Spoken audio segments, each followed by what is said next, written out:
श्यामा राज श्यामा कहिए, राज श्यामा कहिए। जेहि विध राते धनी तेहि विध रहिए, जेहि विध राते धनी तेहि विध रहिए। और ये भेजेंगे तभी वो राजी कहलाएंगे, आशिक। ये आपको ध्यान रखना, क्योंकि इनको ये दिखाना है कि मैं आशिक हूं। और आशिक कब? कि जब मासूक के लिए करेंगे तब। श्यामा जी के स्वरूप, श्यामा जी को जागनी करना है, पर ये ढूंढेंगे नहीं, ढूंढने के लिए वो खुद जाएंगे। धन्य श्री देवचंद जी महाराज ने कहा कि अब आप जाएंगे कहां? तो जाना कहीं भी नहीं, आपके हृदय में आकर के मुझे बैठना है, जहां था वहीं पे बैठ जाना है।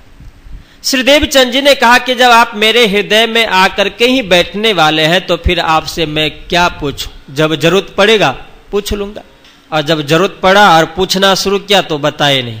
क्योंकि देवचंद जी महाराज से राज जी ने ये नहीं कहा था कि जरूरत पड़ने पे आप पूछोगे और मैं बताऊंगा, ऐसी वादा नहीं। उन्होंने उसी समय कहा कि जो भी कुछ पूछना है तो इस समय आप पूछ लो। यदि देवचंद जी को यह पता रहता कि आपके हृदय में हूं और इसके बाद में फिर आप पूछोगे तो मैं नहीं बताऊंगा, तो कुछ और पूछ लेते, पर बेचारे पूछे क्या। उन्होंने कहा कि हमारे हृदय में है, जब जरूरत पड़ेगा तो पूछ लूंगा। वहां से उठ के घर पे आए। जैसे आप आए, उस स्वरूप को आ जाने के बाद उस स्वरूप के साथ में जो अक्षर की बुद्धि है और तारतम है, इस दोनों शक्ति के अंदर में पूरा परमधाम और पूरा बैराट भरा हुआ है। सत्य भी भरा है, असत्य भी भरा है। तारतम ज्ञान है, उस तारतम ज्ञान के अंदर में पूरा परमधाम के 25 पक्ष है, जो आवेश के साथ में अक्षर ब्रह्म की बुद्धि, जिसके अंदर में ब्रज की लीला, रास की लीला अखंड हुई है, वो भी उनके साथ में। और इन दोनों को प्रकाश करने के लिए सिराज जी महाराज का आवेश भी साथ में है। जब आ गए, जागृत हो गए, तो इनको ब्रज, रास, धाम, ये सारी लीलाएं प्रत्यक्ष हो गई। जब चाहे सुंदर साजी को ब्रज की लीला को दर्शन करके वर्णन करके सुना देते, रास की लीला को दर्शन करके सुना देते थे, परमधाम की लीला को दर्शन करके सुना दिया करते थे। यह भंडार जब इनको मिल गया तो देवचंद जी महाराज को चैन नहीं। इनको एक जिम्मेदारी मिली, एक पद मिल गया कि सुंदर साथ को जगा के मुझे परमधाम ले जाना। और चिंतित हो गई कि कब आए सुंदर साथ, मैं उनको जगाऊं। पर उन्होंने देखा कि भाई यहां पे जितने भी श्रोतागण, ये सारे तो मेरा विरोधी, पर हर लोग विरोधी नहीं करते, कुछ ऐसे अच्छे लोग भी होते। फिर उन्होंने मन में विचार किया कि एक गांगजी भाई जो सेठ, वो व्यक्ति ठीक ठाक है, यदि वो मिले तो उनसे मैं कुछ बात करूं। क्योंकि वो मुझसे कभी कभी कहा करते थे कि यदि भागवत में से कुछ ऐसा रहस्य जो आपको खुले आंकड़ी, तो हे देवचंद्र जी आप मुझे जरूर सुनाया करना। और आज तो श्रीराज जी ने कहा कि ये भागवत तुम्हारा कागज है, इसके एक एक आंकड़ी अब खुल गई तुम्हारे अंदर, तो यदि गांगजी भाई मिले तो उनको मैं जरूर ये बात सुनाऊं। पर वितक्कार कहते कि उस समय गांगजी भाई यात्रा में निकल पड़े थे। श्री कृष्ण जी ने उन्हें दर्शन दिया स्वप्न में और उनसे कहा कि वापस जामनगर लौट जाओ, देवीचंद्र से जाके मिलो और अपनी आत्मा को कल्याण करो।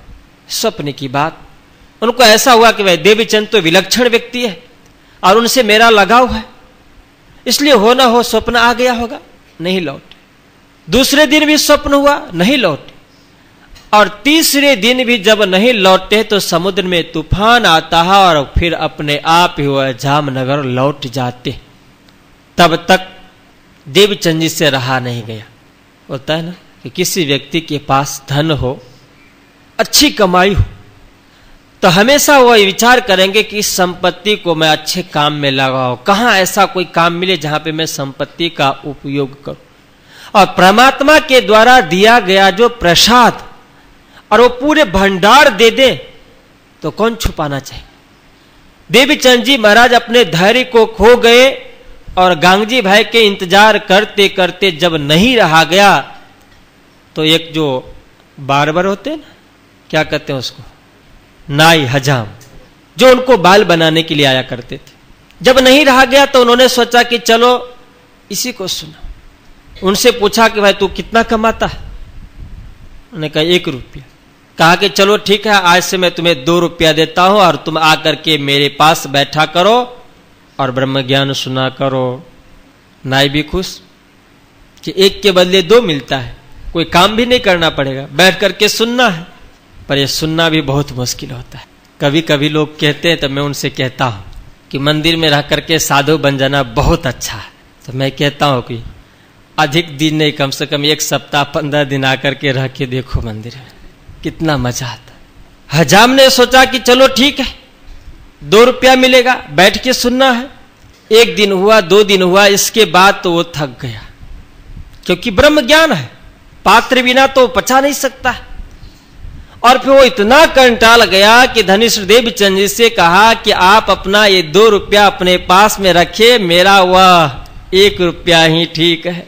धनिष्ठ देवचंद जी ने विचार किया कि ये पात्र नहीं, इसलिए श्री जी ने कहा ना कि केसरी दूध न रहे रजमात्र, उत्तम कनक विना जम पात्र। संभव नहीं। इतने ही में गांगजी भाई रात्रि के समय आए, देवचंद जी को आकर के प्रणाम करके चले गए। सुबह होते ही देवचंद जी को भी नहीं रहा गया, उनको भी नहीं रहा गया, क्योंकि गांगजी भाई से श्री कृष्ण ने कहा कि जाओ, जल्दी से जल्दी वापस जाओ, देवचंद जी से मिलो, अपनी आत्मा को कल्याण करो। और फिर इसके बाद जब नहीं आए, 1 बार 2 बार, तीसरी बार में तो फिर नाव ही वापस आ गई। और देवचंद जी को भी नहीं रहा जा रहा है, गांगजी को वो भी याद करते। दूसरे दिन सुबह दोनों एक दूसरे से मिलने के लिए चल पड़े और बीच में मिले। फिर गांगजी भाई उनको घर पे ले गए, स्वागत सम्मान किया गया, फिर चर्चा शुरू हुई। कुछ बीतककार का मत है कि धनिष्ठ देवचंद जी महाराज उस दिन से ही भागवत कथा सुनने के लिए छोड़ दिए, नहीं जाते थे। पर प्रसंग है कि गांगजी भाई जब मिलते हैं तो फिर दोनों रास्ते में खड़े होकर के घंटों तक बात करते। पर कहां से उठते हैं? तो भागवत कथा सुन के उठते हैं। तो धनिष्ठ देवचंद जी ने यह नहीं कहा था कि मैं भागवत कथा सुनने के लिए नहीं आऊंगा, बल्कि अब मेरी प्रतीक्षा आप न करें, ये इन्होंने कहा था। और धनिष्ठ देवचंद जी महाराज को कोई ऐसा एक पात्र चाहिए था जिस वजह से भागवत कथा में जाया करते थे। जब भागवत कथा में गए, गांगजी भाई मिल गए, गांगजी भाई से चर्चा शुरू कर दी। इन्होंने ये नहीं कहा कि मुझे दर्शन हुआ, ये हुआ, ये हुआ, परमधाम, ये सब कुछ भी, क्योंकि धीरे धीरे बतलाया जाए। जैसे अपने यहां श्री जी ने कहा, हुक्म जो प्याला देबही सो संजमे संजमे पिलाए। धनिष्ठ देवचंद जी महाराज जब भागवत की कथा सुनकर के उठे, गांगजी भाई को साथ में लेकर के एकांत में खड़े हो गए और चर्चा शुरू की ब्रज की लीला। और ब्रज की लीला को जब गुह्य बात, रास की लीला को जब गुह्य बात उन्होंने स्पष्ट किया, तो गांगजी भाई कहते कि हम और आप दोनों साथ में कथा सुन, पर भट्ट जी ने तो ऐसी कथा कोई दिन सुनाया नहीं, आप ये सारी बातें कहां से ले आए हो? तो सबसे प्रथम गुरुजन जिज्ञासा देखते, और जिज्ञासा होता है प्रश्न से। प्रश्न यदि करें, उससे जिज्ञासा को पता चलता कि जिज्ञासु है, और इसके बाद में पात्र समझ करके उनको दिया जाता है। धनिष्ठ देवचंद जी महाराज को लगा कि ये गांगजू भाई जिज्ञासु है, इनको चाहिए, ये पात्र है। जब व्रज की रास की अखंड की बात उन्होंने की, तो उन्होंने कहा कि ये आप सुनते कहां से? भट्ट जी ने तो कभी ऐसा सुनाया ही नहीं। तो देवचंद जी ने कहा कि चलो अब मैं सुनाता हूं कि मुझे कहां से मिला। इसके बाद फिर अपनी जीवनी सुनाना शुरू किए। ऐसा नहीं कि मैं 40 वर्ष से भागवत सुन रहा हूं, मुझे बुखार आ गया था, जी ने कृष्ण ने दर्शन दिया, तारतम का उपदेश दिया, मेरे अंदर में तारतम है, अक्षर की बुद्धि है, उसमें ब्रज रास की लीला अखंड है, मैं ब्रज देखता दर्शन करता हूं, रास दर्शन करता हूं, परमधाम का दर्शन करता हूं, राज्य ने यह आज्ञा दी है। ये नहीं, अपनी जीवनी सुनाना शुरू किया उन्होंने कि मेरे माता पिता मत्तू मेहता कुंवर भाई कृष्ण भक्त थे। परमात्मा की अनुग्रह से, कृष्ण की कृपा से उनके 32 और 40 वर्ष में मैं पुत्र के रूप में उनके यहां आया। 5 वर्ष में हमारे अंदर में ये सारी बातें होने लगी।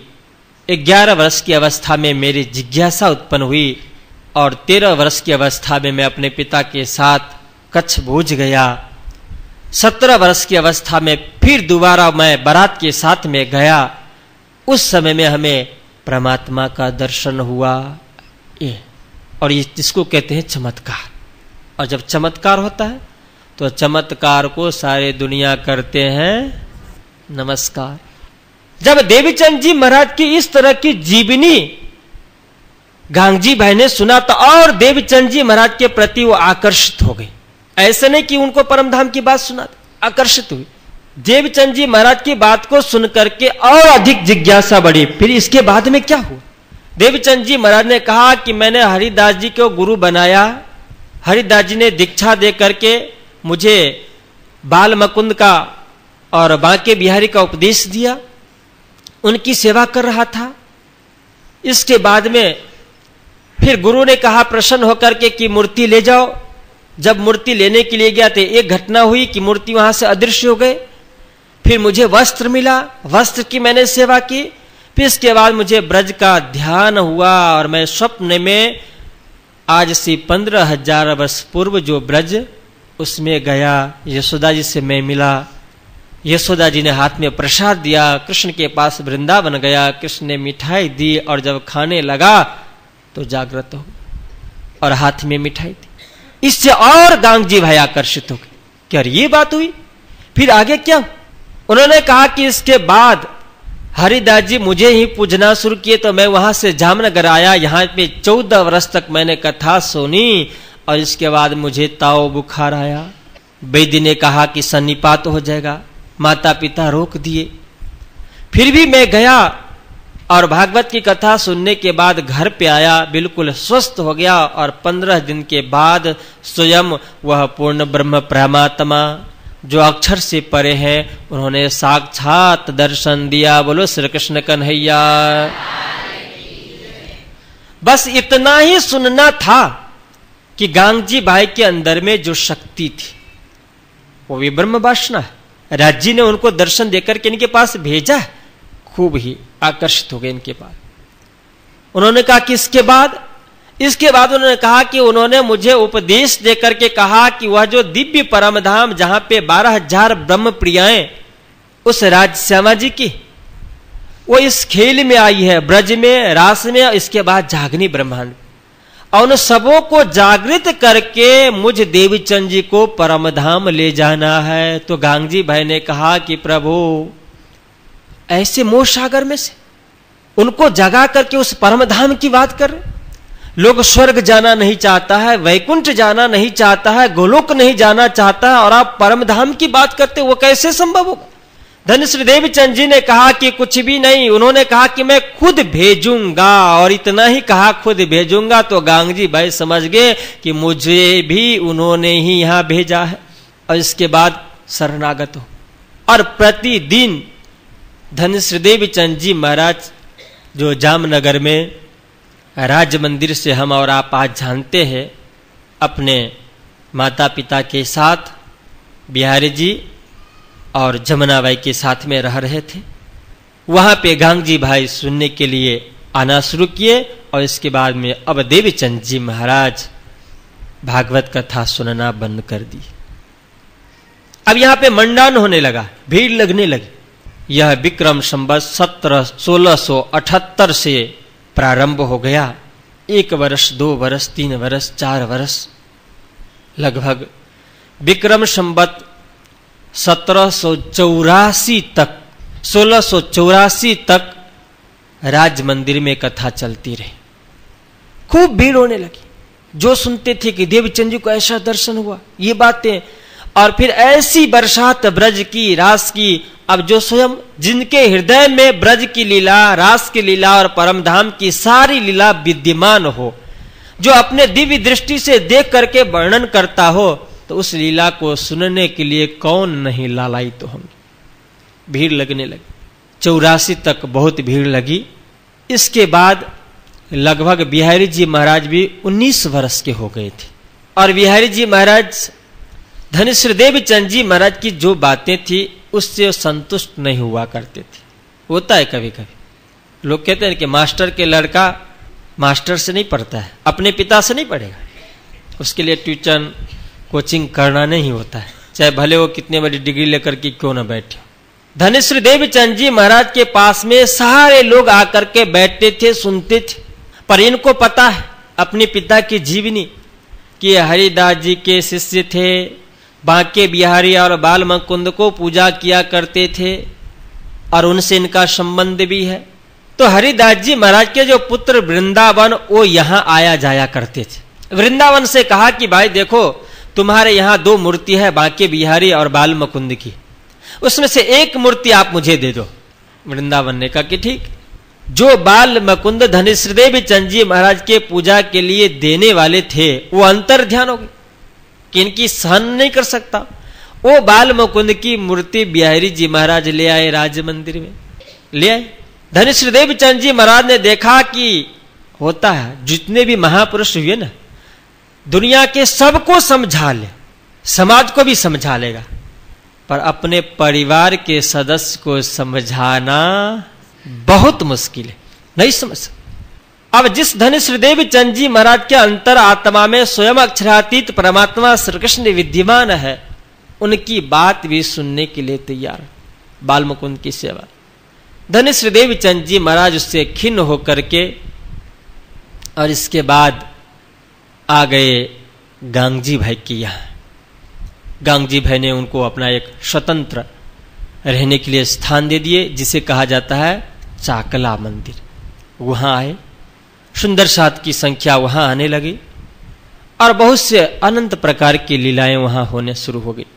धनेश्वर देवचंद जी महाराज वहां पे गांगजी भाई के पास रह करके ब्रज की, रास की और परमधाम की लीला सुनाया करते थे। इन सभी लीलाओं को सुनकर के धीरे धीरे धीरे अंतर आत्मा में कुछ न कुछ सुंदर साथ को प्रकाश होना शुरू हुआ, अधिक भीड़ आती गई। देवचंद जी महाराज ने विचार किया कि अब कुछ और आगे बढ़ना चाहिए।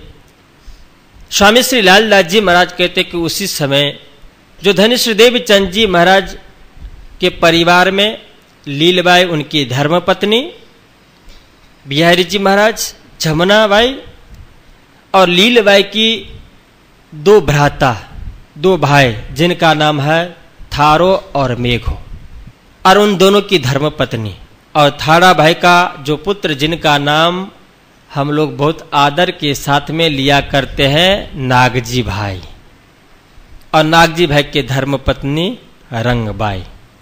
ये सब उनके कुटुंब जन हुए, ये लौकिक कुटुंब।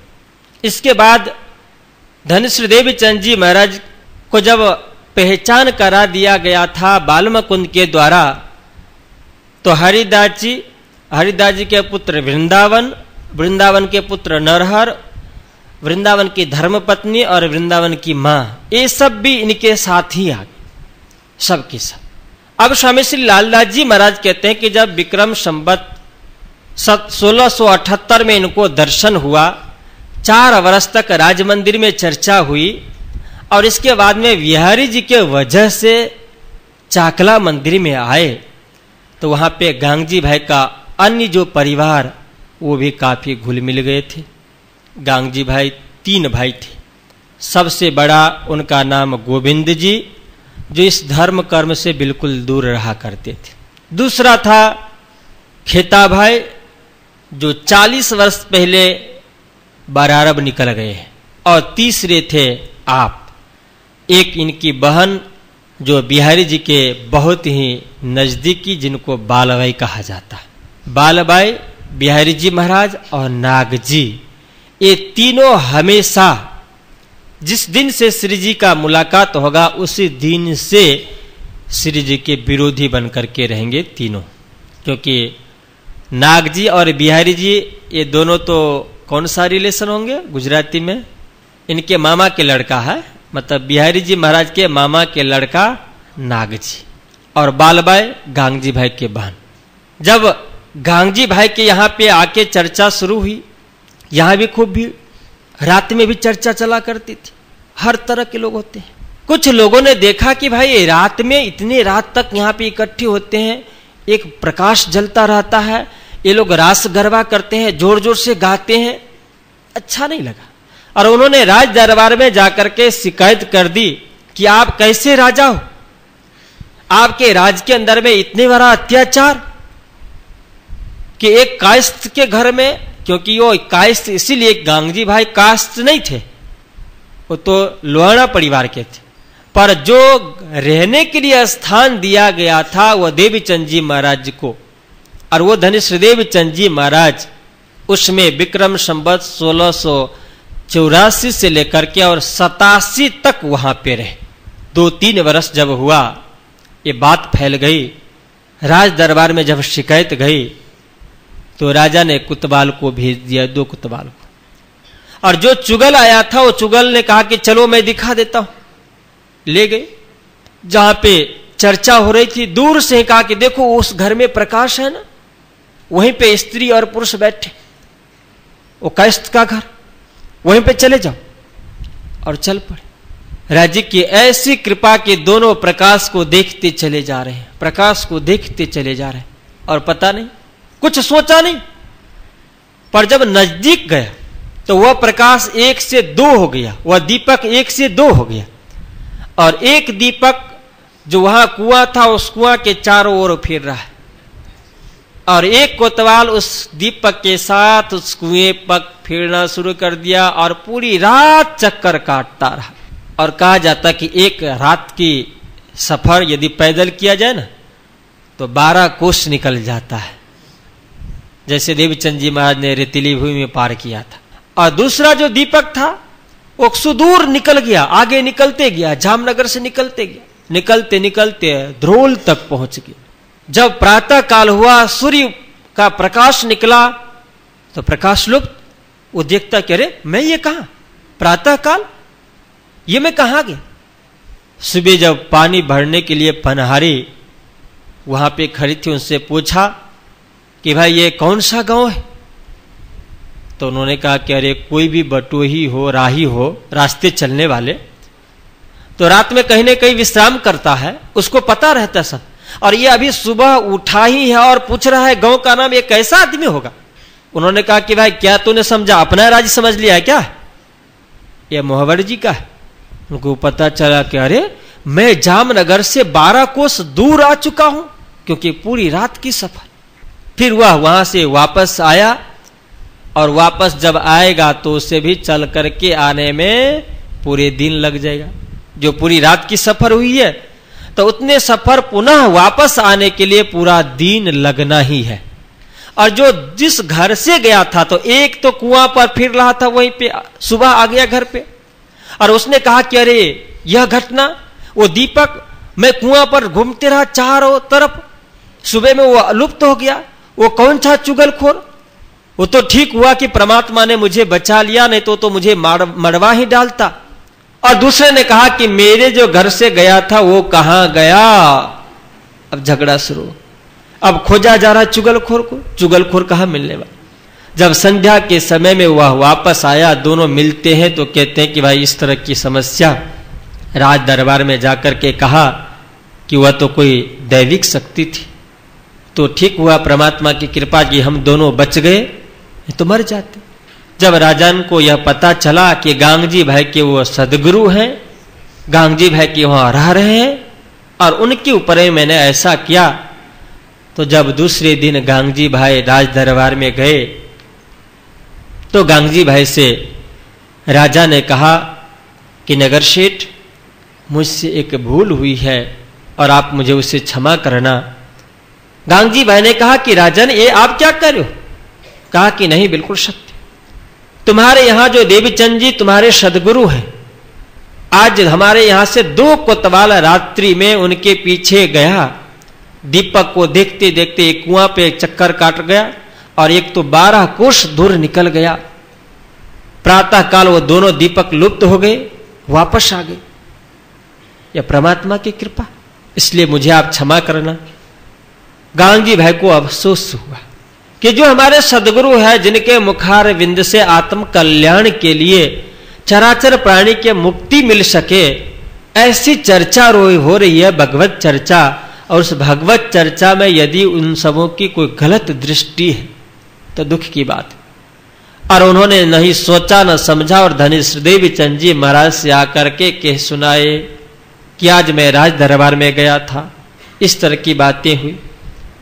धनेश्वरदेव चंद जी महाराज को दुख हुआ कि ये क्या है।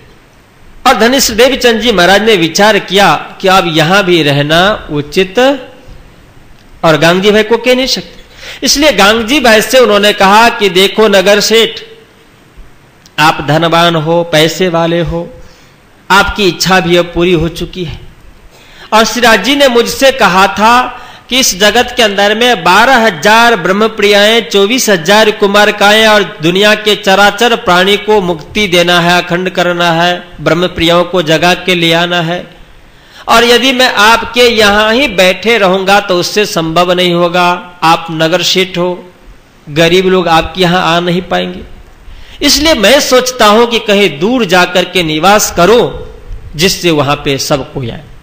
किसी के घर आने में कुछ लोग सकुचाते हैं, पर मंदिर आने में नहीं सकुचाए। मंदिर हर के लिए खुला दरवाजा है।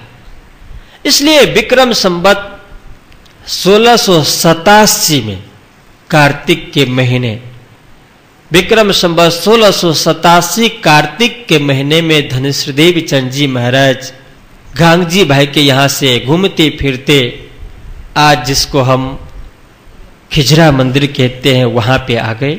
कुछ देर तक बैठे, बहुत अच्छा लगा। पर जो चर्चा का समय उसमें देवचंद जी नहीं है। सुंदर साज ने कहा कि चलो ठीक है। भोजन के समय फिर भी नहीं आए।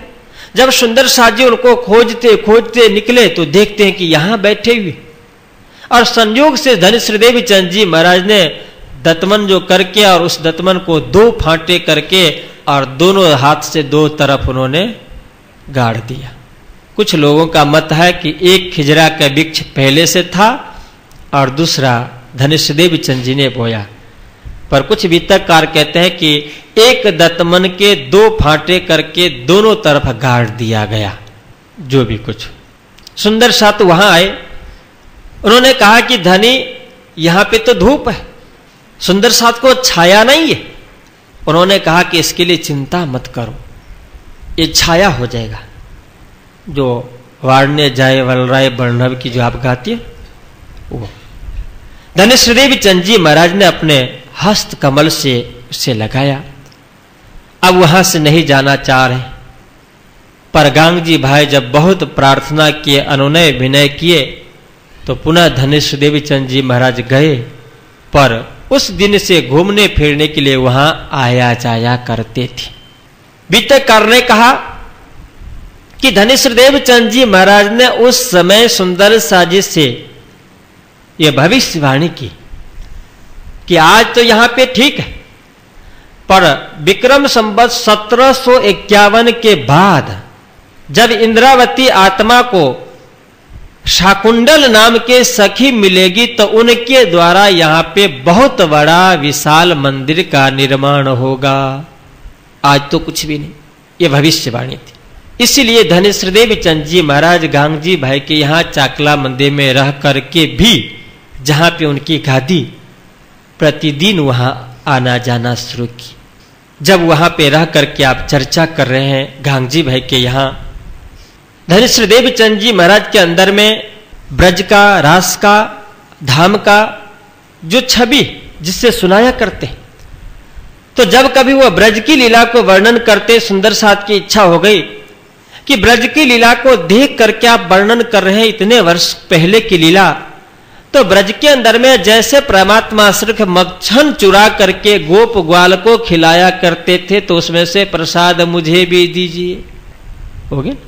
जब आपको पता चले कि कोई संत आए हैं, बहुत सिद्ध पुरुष है, ये जो मांगो वो दे देते हैं, तब मांगने में कोई चुकेंगे क्या? चुकेंगे कोई नहीं चुकेंगे। तब धनेश्वरदेव चंद जी महाराज ने वर्णन किया कि अक्षरातीत परमात्मा श्री कृष्ण मुझ हृदय में ही है।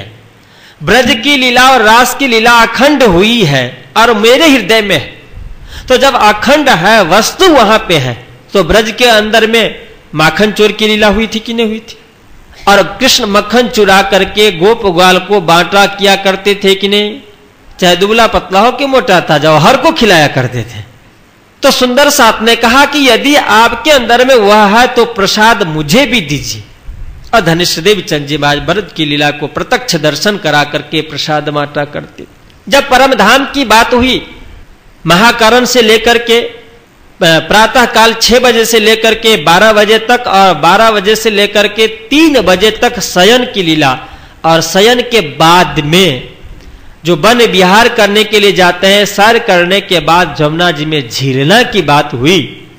तो सुंदर सा जी को जब देवीचंद जी महाराज ने सुनाया कि वह पोखराज पहाड़, वहां से जमुना जी प्रकट हुई, खल खल करती धाराएं प्रवाहित हो रही है।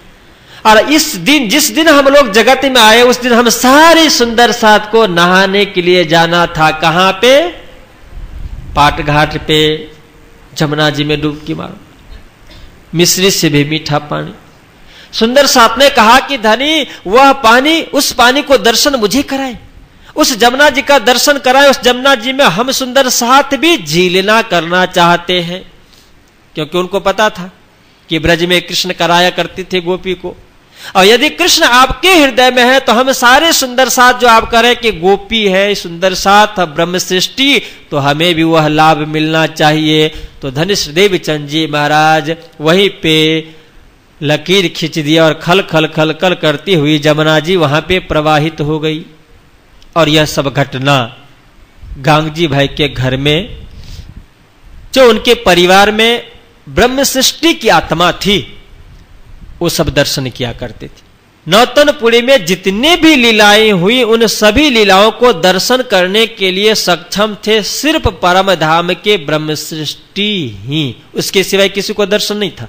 गांगजी भाई के भाभी श्री हीर भाई, उनको होता था। और गांगजी भाई के यहां जो उनके 2 सुपुत्र थे, श्याम जी और मान जी।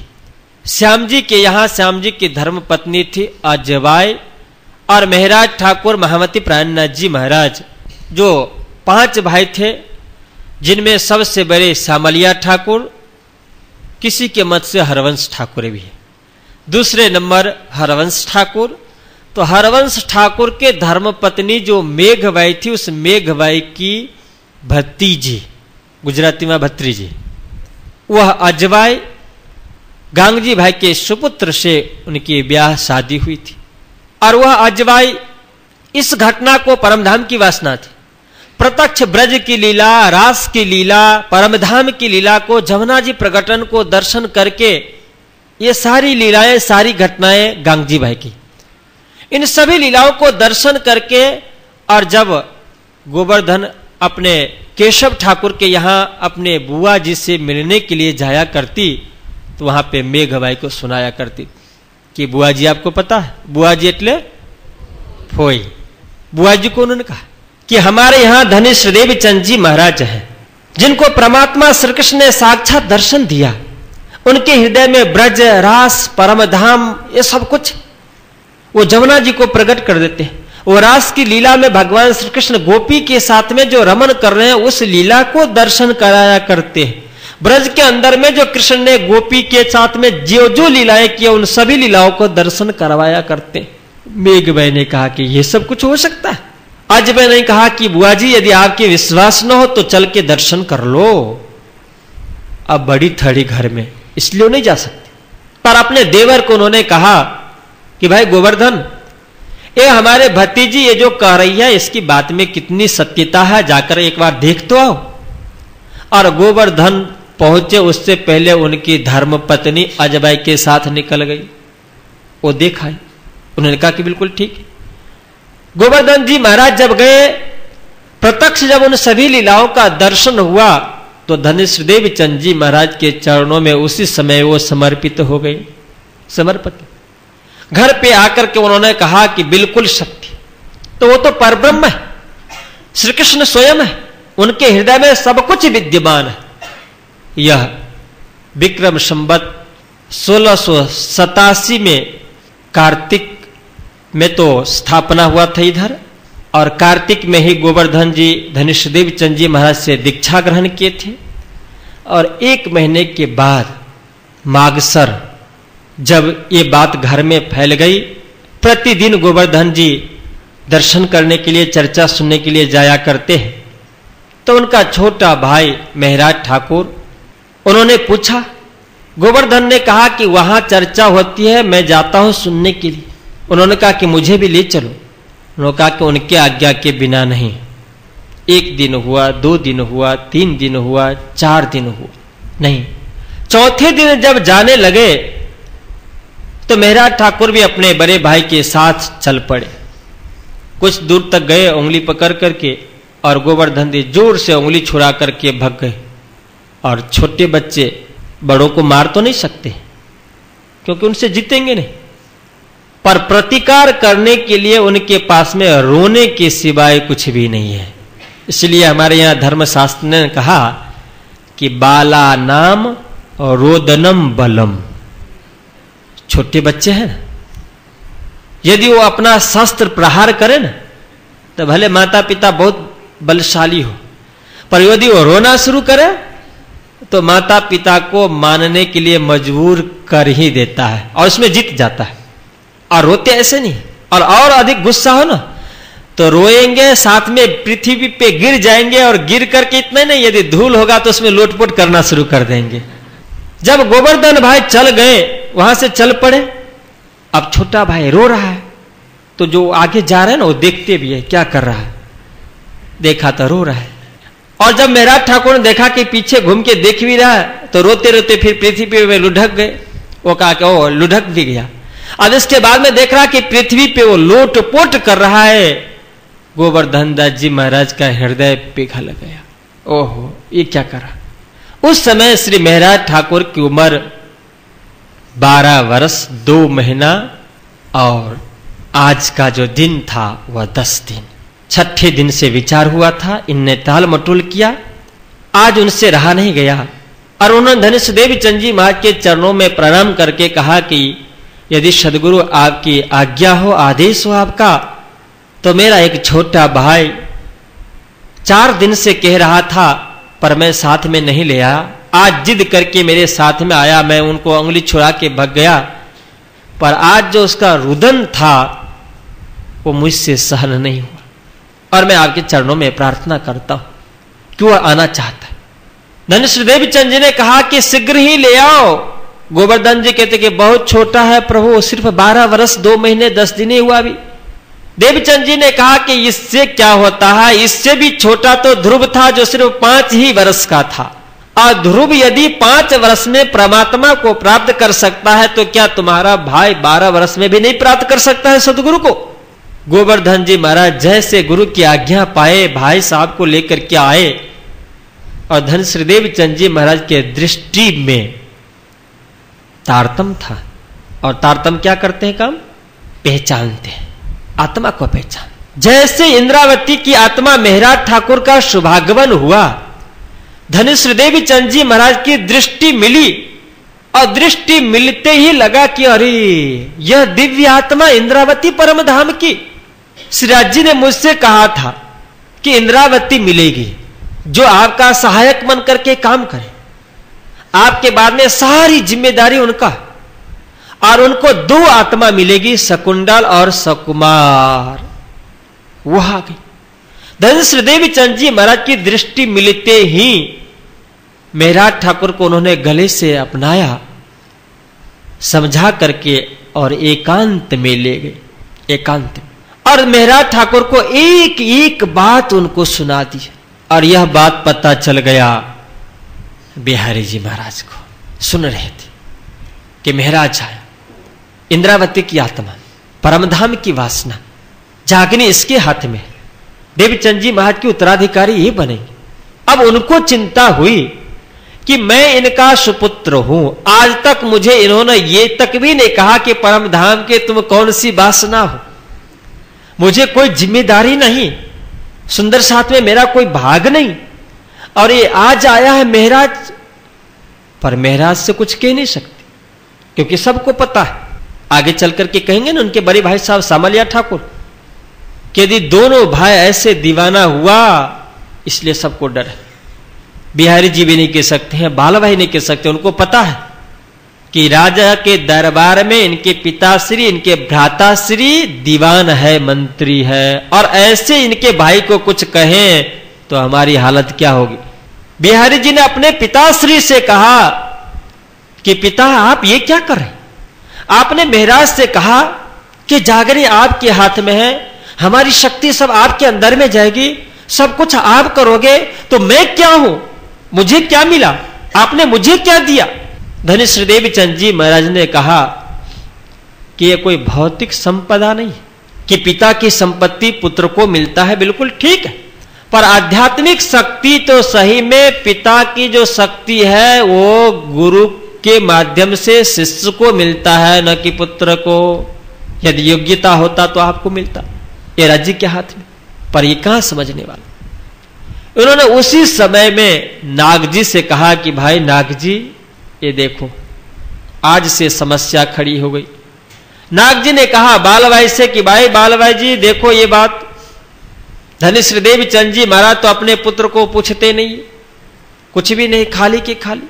बालभाई ने कहा कि चिंता मत करो, समय आने पे सब कुछ अपने आप ठीक हो जाएगा, हम तीनों एक होकर के रहे, अब अवसर के ताक में रहो, जैसे समय आएगा और समय पे हम लोग सब कुछ कर लेंगे। बोलो श्री कृष्ण कन्हैया लाल की। समय बीतते धन्य श्री देवीचंद जी महाराज के पास महाराज ठाकुर गोवर्धन भाई प्रतिदिन आना शुरू किए, चर्चा सुन रहे हैं, बहुत जल्दी ही शीघ्र ज्ञान हो गया। एक दिन जब बड़े भाई साहब स्नान कर रहे थे, आप दोनों चर्चा सुनने के बाद घर पे गए और आप इतने चर्चा में मशगूल हो गए थे कि घर के पूरे काम काज से दूर हो गए थे, कुछ भी नहीं पता चलता। बड़े भाई साहब को क्या पता कि ये ब्रह्म ज्ञान क्या है, परम धाम क्या है, ये लोग क्या सुनते हैं क्या नहीं सुनते हैं, अंकुर की बात। उन्होंने नहाते नहाते कहा कि भाई देखो तुम दोनों भाई अपने घर के काम काज से बिल्कुल अलग हो गया है, कोई चिंता ही नहीं है, अब तो छोटा नहीं है, बड़ा हो गया, कुछ घर के काम काज पे भी ध्यान रखा करो। नहीं सुना। उन्होंने कहा यदि आप नहीं मानोगे तो सही में मैं ये कह रहा हूं कि ये जो आप कर रहे हो ये गांग जी और गांग जी के जो गुरु है उनके सोहबत से कर रहे हो, और मैं दीवान हूं, ये समझ लो। यदि नहीं सुधरोगे तो फिर एक दिन मैं यही करूंगा कि गांग जी को और गांग जी के गुरु को इस नगर से बाहर निकाल दूंगा। सुना ही था। और जो इंद्रावती की वासना, परमधाम की आत्मा, जिनके पास में सदगुरु का पहचान, वो कैसे सहन कर सकते? दोनों भाई हाथ में तलवार लेकर के कि गुरु की निंदा, गुरु को बाहर निकाला जाएगा, और दौड़े। बड़े भाई भग गए, माता ने उनको छुपा लिया। पिताजी जब आए तो पिताजी से माताश्री ने कहा कि आज इस तरह की घटना घटने वाली थी। पिताश्री ने कहा कि बच्चे आप ऐसा क्यों करते? यदि आपको कथा ही सुननी है तो हम लोगों ने यह सुना है कि जो देवीचंद्र है वो देवीचंद्र श्याम जी के मंदिर में जो भट्ट जी है उनके पास में 14 वर्ष तक उन्होंने कथा सुनी, और वहां पे 3 घंटे तक सिर्फ कथा होती है।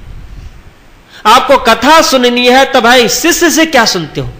जो देवीचंद जी के गुरु भट्ट जी उनके पास में जाकर के सुन लिया करो। दोनों भाइयों ने कहा कि आपकी आज्ञा शिरोधारी है, पर कंडीशन है, शर्त है हमारा, यदि मैं जाऊं और भट्ट जी यदि हमारे प्रश्न को उत्तर दे देते हैं तो मैं प्रतिदिन उनके पास में जाया करूंगा।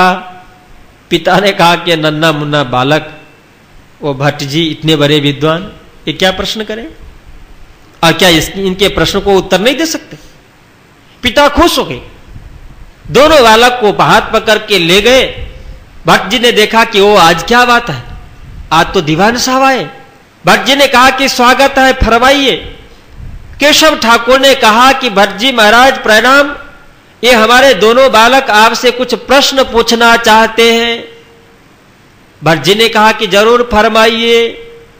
श्री महाराज ठाकुर ने कहा कि भट्ट जी महाराज गुण कितने हैं, लोक कितने हैं, तत्व कितने हैं और प्रलय कितने हैं? अब ये भी कोई प्रश्न था। भट्ट जी ने हंसते हुए कहा कि वत्स 3 गुण के सिवाय चौथा कोई गुण नहीं है, और 14 लोक के बाद कोई 15वां लोक नहीं है, और 5 तत्व के बाद छठवां कोई तत्व नहीं, और प्रलय 4 है, नित्य, नैमित्तिक, प्राकृतिक और महाप्रलय। इन 4 प्रलय के बाद 5वां भी कोई प्रलय नहीं।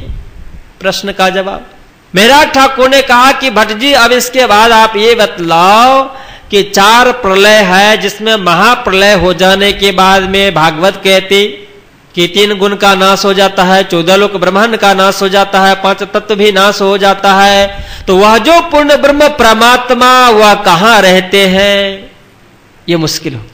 गुण तो ठीक 3 है, लोक 14 है, तत्व 5 है, प्रलय 4 है, पर चौथे प्रलय में तो ये सब के सब नाश हो जाते, गुण भी, लोक भी, तत्व भी, तो ये पूर्ण ब्रह्म परमात्मा कहां रहते? क्या इनका जवाब?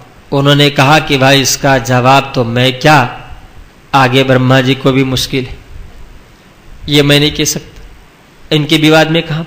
पिताश्री ने कहा कि चलो ठीक है, अब आपकी जो मर्जी, जहां जाना हो वहां जाने के लिए आप स्वतंत्र हैं। समझदार पिताश्री कि हमारे इतने छोटे से बालक, इनके अंदर में इतनी विलक्षण बुद्धि, ऐसी प्रतिभा कि इतने बड़े विद्वान को भी इन्होंने परास्त कर दिया। छूटो।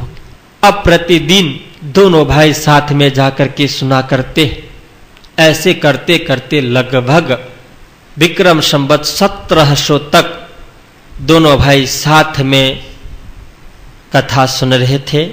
श्रीराज जी महाराज को हर जगह जरूरत पड़ता है।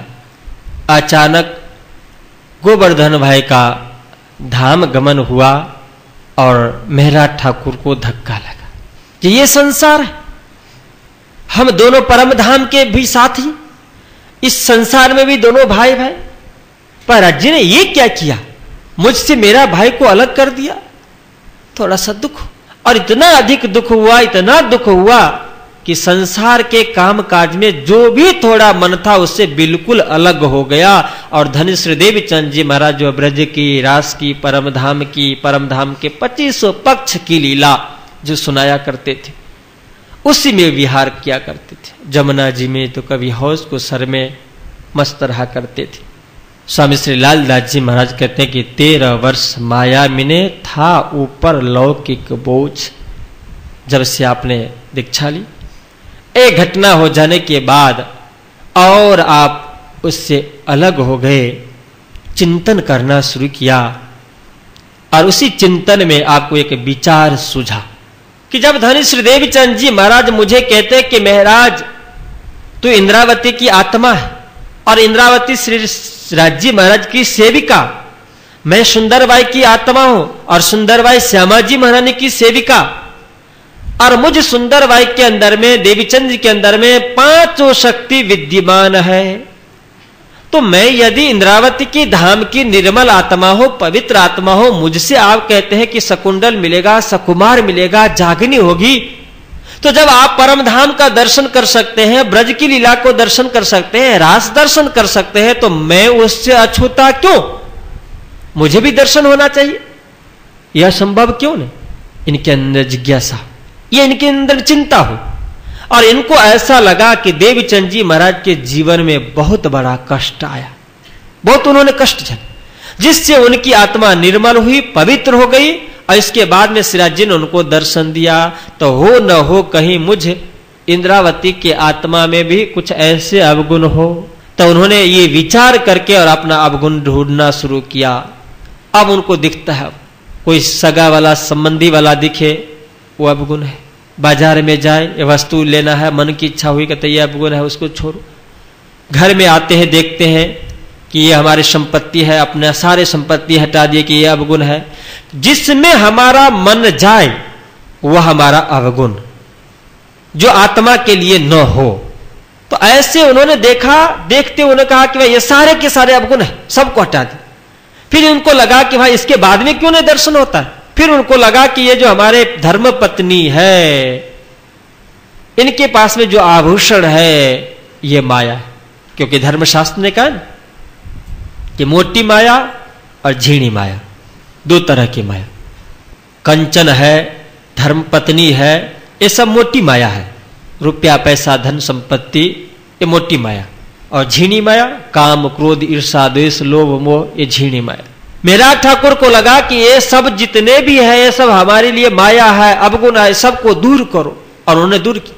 यहां तक कि जो फूलबाई कुतियाना के रहने वाली, जिनके पिताश्री का नाम था प्रेम जी थावर, उनकी सुपुत्री इनके साथ में आपकी शादी हुई थी। उनके जो संपत्ति थी वो भी इनको आभूषण माया लगा, सब कुछ लुटा दिए, हटा दिए, बांट दिए। अब पति को तो कोई रोक नहीं सकते है ना, पर फूलबाई जी ने हटा दिया। इसके बाद भी नहीं हुआ तो उनको ऐसा लगा कि इस शरीर के अंदर में कुछ न कुछ मानसिक जो हमारा मन है, बुद्धि है, चित्त अहंकार, इसमें विकार होगा। और उस विकार को दूर करने के लिए उन्होंने कहा कि चलो खाना ही धीरे धीरे धीरे धीरे बंद करो। जब मन के अंदर में, इंद्रियों के अंदर में कोई चंचलता ही नहीं रहेगी तो अपने आप सब कुछ निकल जाएगा। बंद कर दिया धीरे धीरे।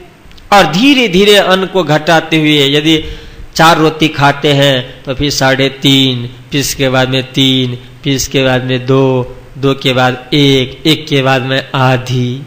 लाल जी महाराज कहते कि रहया पैसा भर 2 पैसा का वजन का ही सिर्फ भोजन लिया करते थे। और कलयुग में शरीर सिर्फ अन्न पे ही टिका रहता है। अन्य युगों में तो पानी पे, वायु पे भी शरीर को टिका रखते थे, पर कलयुग में शरीर यदि है तो अन्न पे निर्भर है। अन्न यदि ना ले ना कोई तो आज डॉक्टर भी कहते हैं, अभी की घटना मैं कह रहा हूं, जामनगर में एक परसों से एक संत फलाहरी बाबा जो बोलते नहीं, अभी कुछ दिन पहले सूरत महामंगलपुरी धाम में आए थे, तो मैंने उनके लिए सब कुछ फल फ्रूट की व्यवस्था की। तो पता चला कि नहीं अब ये नहीं खाते। बोले क्यों? तो डॉक्टर ने इनको कहा अन्न यदि जीना चाहते हो तो अन्न खाना पड़ेगा। क्यों भाई? तो इनको ये सारी बीमारियां हो गई। यदि कोई दूध पे जीना चाहता है, फ्रूट पे जीना चाहता है, तो कुदरत ने जो मशीनें बनाई है ना, वो सब धीरे धीरे धीरे धीरे नाकामे हो जाते, उसके अनुकूल पदार्थ ना मिले तो, और फिर बहुत सारी बीमारियां अटैक कर जाती। तो वो मौन रह करके अब रोटी सब्जी ये सब खाना शुरू कर दिया ना। कलयुग में अन्न पे ही शरीर है। जब आप सुख गए तो फिर बालबाई, नागजी और बिहारी को चिंता हो गई। उनको ऐसा हुआ कहीं ऐसा ना कि इतनी बड़ी ये साधना कर ले कि जिससे देवचंद जी महाराज की शक्ति ऑटोमेटिक इनके अंदर में आ जाए और बिहारी जी इससे दूर रह जाए। तो बालबाई देवचंद जी महाराज के पास में जाकर के प्रार्थना करती है कि धनिश्री देवचंद जी महाराज चरणों में प्रणाम। आप सुंदर साजी को समझाया करते हैं प्रवचन में कि ये जो मेहराज ठाकुर इंद्रावती की आत्मा, ये सारे सुंदर साथ को परमधाम जगा के ले जाएंगे, सभी सुंदर साथ की जिम्मेदारी इनके माथे पे। तो इनका शरीर तो आप देखो, एक भाई तो ऐसे ही चल दिए, और जिनके ऊपर में आप जिम्मेदारी सौंपना चाह रहे वो भी यदि चल बसा तो फिर क्या होगा? उसमें बालबाई का ये हित, ये दृष्टि नहीं है कि इससे कुछ समझाए ऐसा, पर वो ये समझ करके कि इनकी साधना, क्योंकि उनको भी पता है कि जंगल में ऋषि महर्षि जब तपस्या करते तो शरीर जब नहीं रहता तो हड्डी रह जाती, प्राण रह जाता, और इसके बाद में परमात्मा की कृपा जब हो जाती है तो उस प्राण में, हड्डी में भी परमात्मा की शक्ति आ जाती है, दिव्य शक्ति और दिव्य स्वरूप मिल जाता है। इससे भय है उनको। बालबाई ने कहा कि इनको संभालो। देवचंद जी उनको बुलाते हैं और पूछते हैं कि महाराज ये क्या कर रहा है तू? देवचंद जी महाराज से मेहराज ठाकुर ने कहा कि प्रभु आप कहते हैं इंद्रावती की आत्मा, धाम की निर्मल आत्मा, सारी जिम्मेदारी मेरे ऊपर में, तो आप परम धाम का दर्शन करते हो, ब्रजराज का दर्शन करते हो, तो मैं इंद्रावती की आत्मा होकर के क्यों नहीं कर पा रहा हूं? मुझे ऐसा लगा कि मुझ में कुछ न कुछ अवगुण है जिस वजह से यह संभव नहीं हो रहा है, तो इस अवगुण को मैं ये दूर कर रहा हूं। देवचंद जी ने कहा कि अवगुण कुछ भी नहीं है। बालबाई कहती कि आपको कैसा लग रहा है? ये देवचंद जी महाराज साक्षात धाम के धनी, यदि कुछ प्राप्त करना चाहते हो तो 24 घंटे इनकी परिक्रमा किया करो, इनका नाम जाप किया करो, सब कुछ यहां से प्राप्त होगा। और ऐसे करने से कुछ भी। फिर बालबाई ने कहा कि इनको कुछ समझाओ। श्री देवचंद जी महाराज ने कहा कि यदि आप चाहते हो दर्शन, ब्रजराज धाम, तो मुझे उठाए तुम बैठो। यह राज्य की कृपा है, राज्य की मेहर है, और एक ही जगह संभव है। धनिश्री देव चंद जी महाराज के हृदय में कौन बैठे हैं? राज्य का आवेश। राज्य के आवेश क्या क्या साथ में लिया है? तारतम, अक्षर की बुद्धि, हुकुम, श्यामा जी। परमधाम ब्रजराज का दर्शन कैसे हो रहा है? तो परमधाम तारतम के माध्यम से देवी चंद जी को परमधाम दर्शन होता है। ब्रजराज कैसे दर्शन होता है? क्योंकि अक्षर की बुद्धि इनके अंदर में है, इसलिए ब्रजराज का दर्शन होता है। और मेहरा ठाकुर को क्यों नहीं होता है? क्योंकि इनके पास में अभी तारतम के अवतार हैं। जब विक्रम संवत, जो वितरकार कहते हैं कि संवत 1675 आसो सुदी 14 नाम, पहर दिन चढ़ते 12 रवि प्रगटे धनी श्री धाम, कि जिस समय विक्रम संवत 1675 में आश्विन के महीने 14 तिथि पहर दिन चढ़ते 12 रवि के दिन आप प्रकट हुए थे, उसी दिन इनके साथ में तारतम का अवतरण हुआ है। पर वह तारतम 75 में आकर के और सीधे वहां से निकल करके आ गए हैं धनिश्री देव चंद जी महाराज के पास। इनके पास अभी नहीं। इसलिए देवचंद जी के पास तारतम है तो परमधाम का दर्शन होता है, अक्षर की बुद्धि है तो ब्रजराज का दर्शन होता है, और मेहराज ठाकुर के पास अभी नहीं। इसलिए देवचंद जी ने कहा कि मुझे उठाए तुम बैठो, यह राज्य के हुकुम, आप मुझे उठा करके बैठ जाओ इस गादी पे, आपको दर्शन हो जाएगा। गादी से उठाने का मतलब जिस आसन पे देवचंद जी महाराज बैठे थे उस आसन से उठा करके बैठना नहीं था। हालांकि दो चीजें होती, महापुरुषों की जो बात उसमें जाहिरी और बातूनी दोनों, कि जिस गादी पे मैं बैठा हूं तो महाराज तुम तो इस समय बैठ करके चर्चा नहीं कर सकता इस पर, यदि करेगा तो तुम्हें दर्शन होगा, और तुम इस पे तब बैठोगे कि जब देवीचंद जी का शरीर नहीं रहेगा, तभी तुम बैठेगा इस पे। क्योंकि जिस दिन मैं तुमसे मुलाकात की थी पहला दिन, तो मैंने कहा था कि मेरे बाद गादी आपको मिलेगी, तो आपकी है, पर कब? मेरे बाद। और मैं कब तक हूं? कि जब तक यह शरीर है तब तक इस गादी पे मैं हूं, और शरीर छूट जाने के बाद इस गादी के मालिक मेहराज ठाकुर आप हो। तो मुझे उठाई तुम बैठो, या तो इस गादी से उठा दो, या नहीं तो ये जो हमारा पंचभौतिक शरीर है, इस पंचभौतिक शरीर से यदि आप मुझे हटा देते हो, मेरी मृत्यु हो जाती है, तो मेरे अंदर में जो 5 शक्ति है, श्यामा जी, राज्य का आवेश, हुकुम, और 2 प्रमुख अक्षर की बुद्धि और तारतम, जब ये अक्षर की बुद्धि और तारतम आवेश श्यामा जी सब आपके अंदर में आ जाएगा तो अपने आप गादी मिल जाएगी और दर्शन होना आपको शुरू हो जाएगा। मेहराज ठाकुर गुरु भक्त, उन्होंने कहा कि नहीं नहीं नहीं, ये मैं क्या सुन रहा हूं, ऐसा कभी नहीं हो सकता। और फिर उनका मन बहुत ही हो गया कि मैंने क्या गुरुदेव से कहा, परमधाम दर्शन के लिए, ब्रजराज दर्शन के लिए, और क्या उस दर्शन करने के लिए मैं गुरु जी के साथ ऐसा व्यवहार करूं? मन बहुत छोटा हो गया।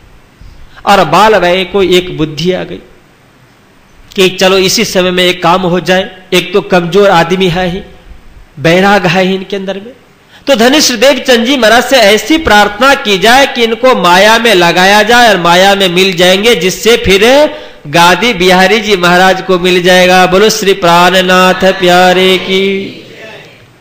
और बाल भाई ने कहा कि इनको कहीं दूर भेज दो, आपको कहो कि भाई परमधाम की लीला वर्णन है हरिवंश पुराण में, ब्रह्मवैवर्त पुराण के अंदर में, माहेश्वर तंत्र के अंदर में, इन सारे ग्रंथ के अंदर में परमधाम की लीला भरी पड़ी हुई है।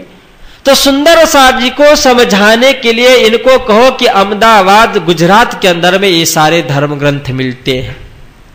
कमजोर आदमी जिसने अपने शरीर को 2 पैसे भर अन्न खा करके पीला बना लिया है, शरीर में कुछ भी नहीं। और धनिश्री देवी चंद जी महाराज से प्रार्थना करके बालबाई कहते कि इनको भेज दो ग्रंथ ले आने के लिए अहमदाबाद। देवीचंद जी ने कहा कि देवीचंद महाराज कि ऐसा करो कि अपने परमधाम की बात महेश्वर तंत्र में है, ब्रह्मवैवर्त पुराण में है, हरिवंश पुराण के अंदर में है, पद्म पुराण के अंदर में है, और ये सारे ग्रंथ मिलते हैं अहमदाबाद में। तो ये पैसा लो और वहां जाकर के ले आओ। गुरु की आज्ञा सिरोधार करके चल पड़े जामनगर से। चलते चलते जब धरोल पहुंचे